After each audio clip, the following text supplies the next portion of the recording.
Today on CityCast Philly, be honest, what colors are on the city's flag? Could you identify any symbols on it? Yeah, it's tough to answer. Why though? Shouldn't a city's flag be memorable, just like our sports teams' logos? It's Monday, March 13th, 2023. I'm Trinae Nuri, and here's what Philly's talking about.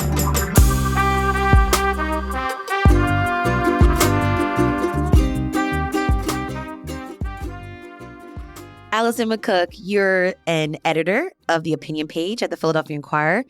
And not just that, but your ancestor, Henry Christopher McCook, is the designer of our city flag. But even with your personal connection, you say Philly's yellow and blue flag is terrible. Why?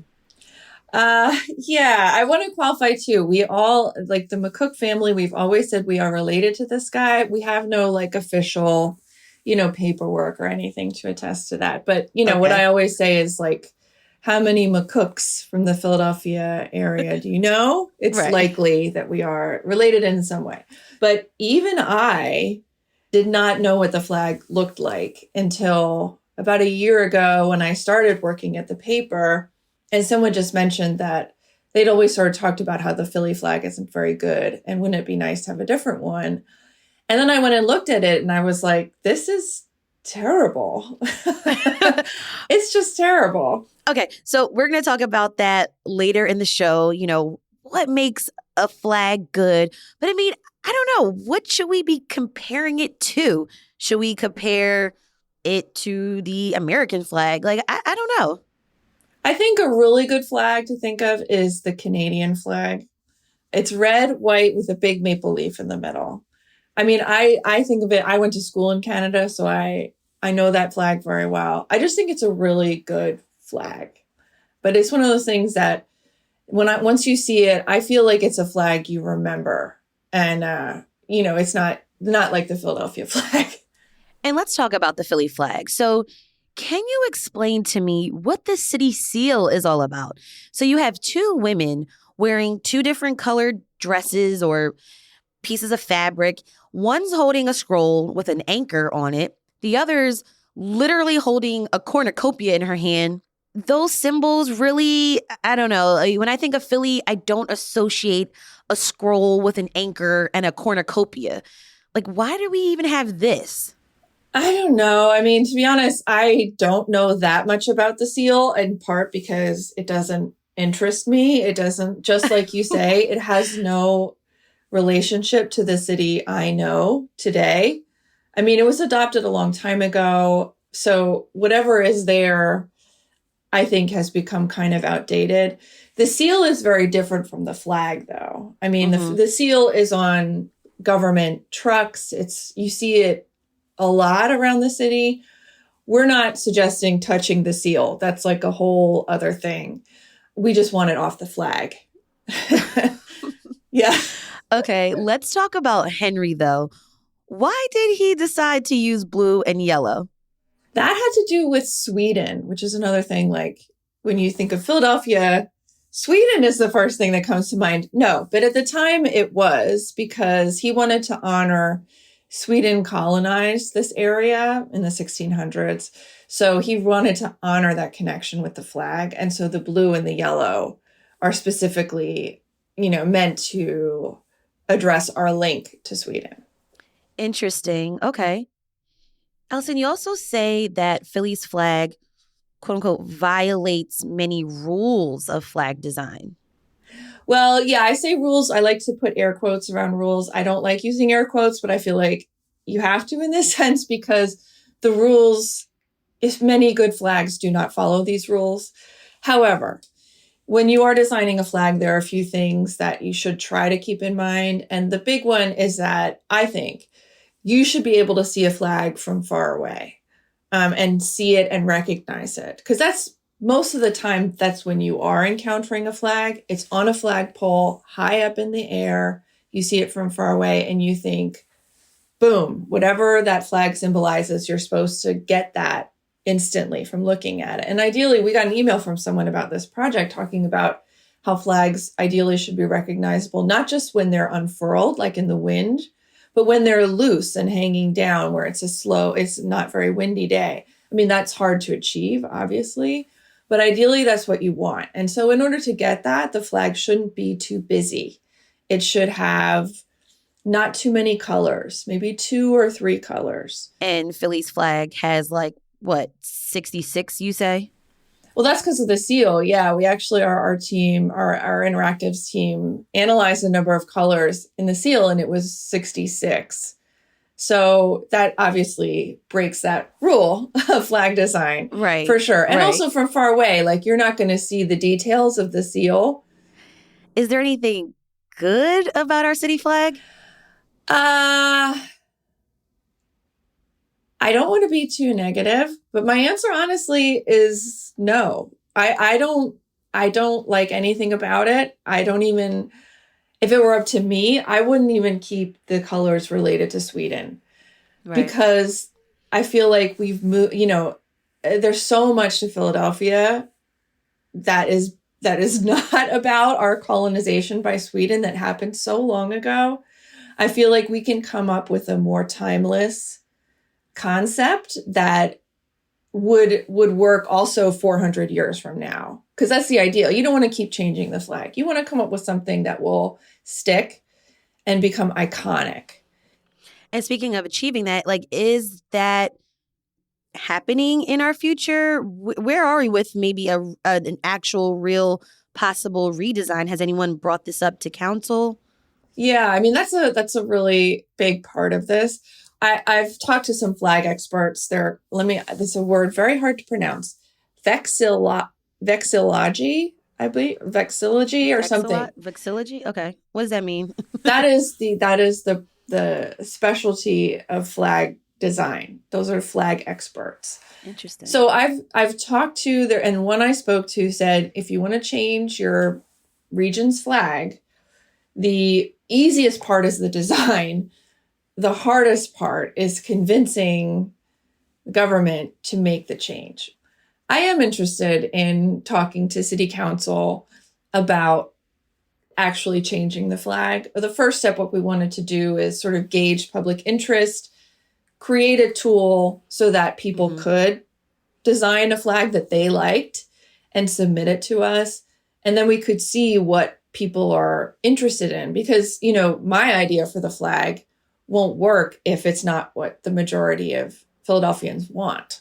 So I want to see what Philadelphians want to see on their flag. And then from there, I feel like I might have something that I could bring to the government and say, even if you don't like this is something people want. They want change.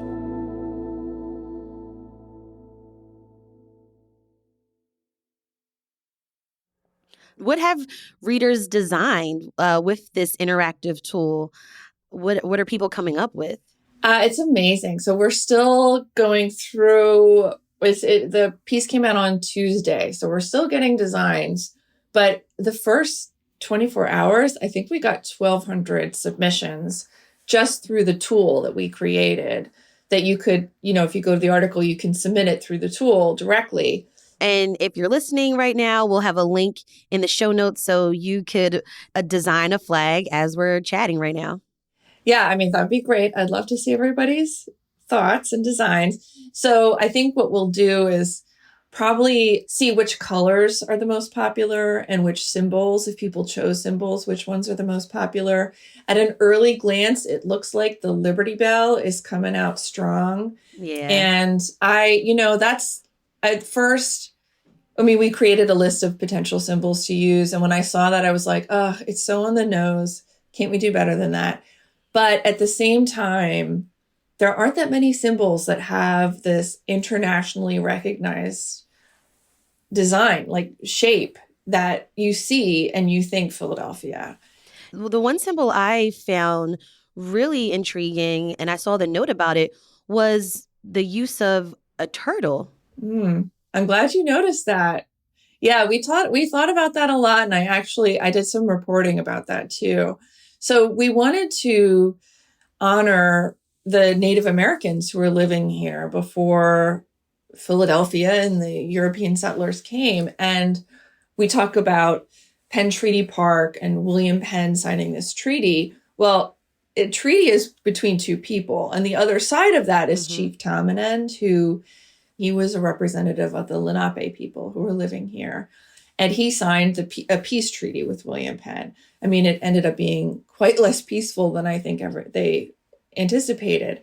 But Chief Tominend does not get his due in our city. We have a statue of him kind of near an entrance to 95 in Old City. But he definitely needs more attention. You know, Penn's on the top of City Hall and Chief Tominend's by the highway. And then, some of the clans, if you look at the Lenape, some of the seals they have and the images that were important to them, one of them is the turtle. And that symbolized Mother Earth. And Chief Tominend was from the Turtle Clan also. Oh, and so okay. we thought that was just like yeah. it's just like a nice, first of all, that image is very important to the Lenape. And then when you think about it, this concept of Mother Earth and things springing forth from, I think that can work for Philadelphia, because the city, what we think of as the United States of America, was born in large part, in Philadelphia, with all these really important documents that were created here. So I like that. It does need, unfortunately, because of our lack of understanding about the true history of our region, it does need explanation for people to make sense. But once you know the explanation, it is really beautiful, and I think it can work. For sure. Allison, I also played with the tool and I redesigned the flag. So this is what I came up with. I'm excited. I chose the bi-color pattern, straightforward. You know, we're simple folks here. Split down the middle. I chose orange for one side because orange is my favorite color. It's also I love orange too. Yeah. It's also the color of CityCast Philly. And I feel like now that the color orange has that like gritty orange term that just makes sense for us right now, right?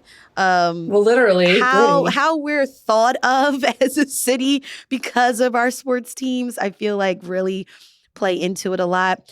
And then so the other color that I chose was the navy blue. And I feel like for me, that was more of a symbolic color of liberty because, like you said, you know, this is the birthplace of the nation. Now, I was trying to figure out when I got to the symbols part, I thought, okay, maybe should I add some stripes?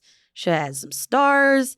But I came up with adding a black Liberty Bell right in the middle. You know what? That's very, very close to what I had thought of too. Really? Yeah, Okay. I think, because I feel the way you do, I feel like Philadelphia, our flag needs a little edge. Like, we are gritty, we are scrappy, and that's part of our identity.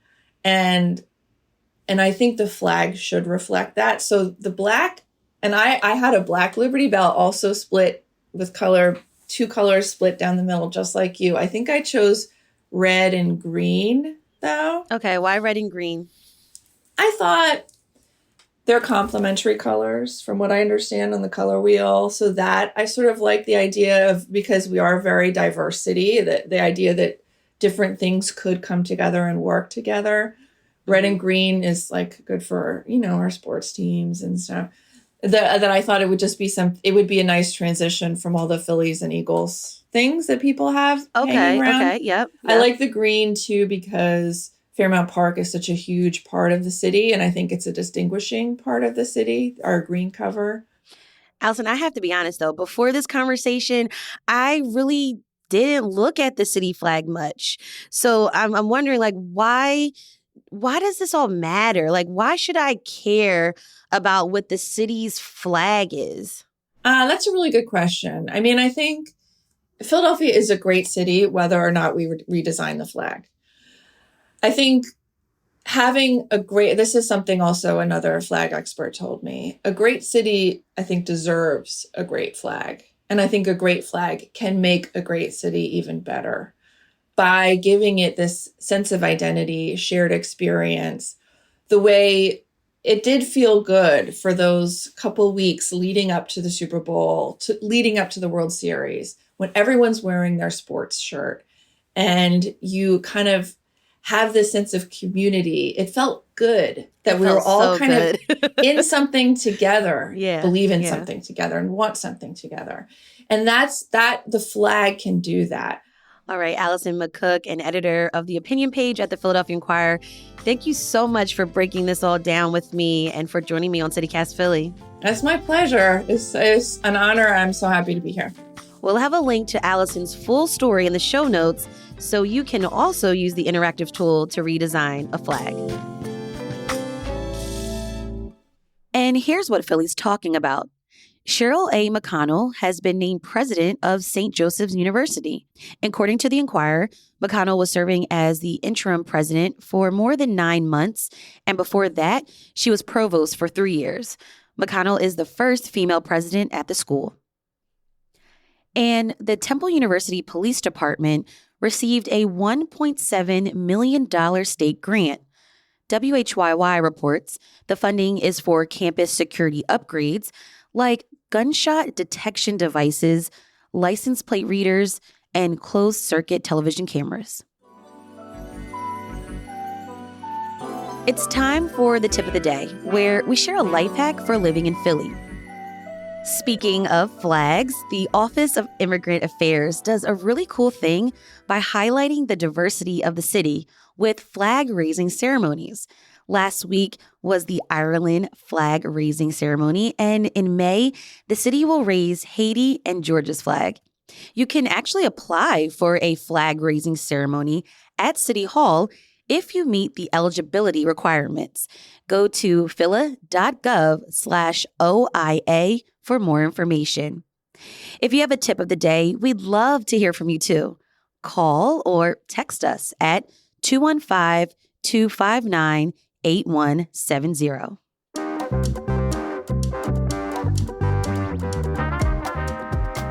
That's all for today here on CityCast Philly. If you enjoyed this episode about the city's flag, please tell a friend, rate the show, leave us a review, and hit that subscribe button.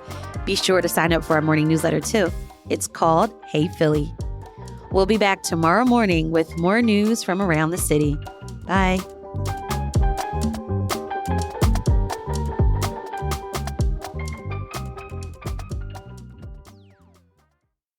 All right, let me Google this real quick. Canada's flag.